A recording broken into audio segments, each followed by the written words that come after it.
Peggy 7. Yarnyho and Unravel were born out of a single spark of inspiration. I had this thought: what if we could make a game about love? A game where the bonds we form with other people were actual, real, physical bonds, like strands of yarn.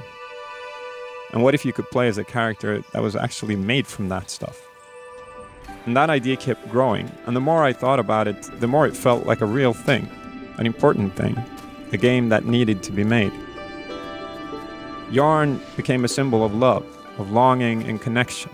It's the red thread that runs through our lives and ties everything together. The game would be about reaching out, about mending broken bonds.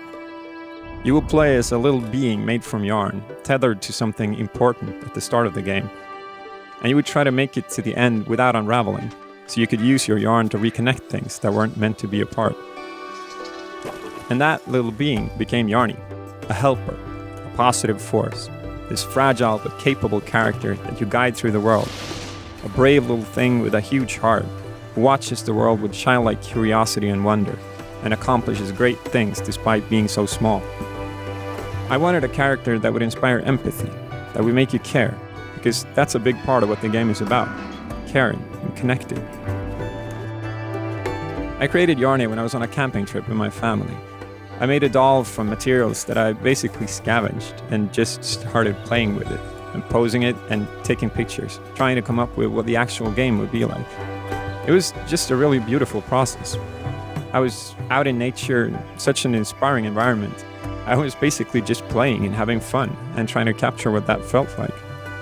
I had my kids there, and with every new thing that I showed them, I could tell right away if it worked.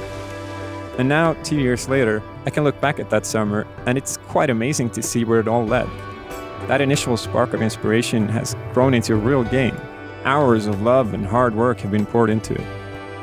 And Yarnyho is already reaching people, forming new bonds. And that's a pretty great feeling.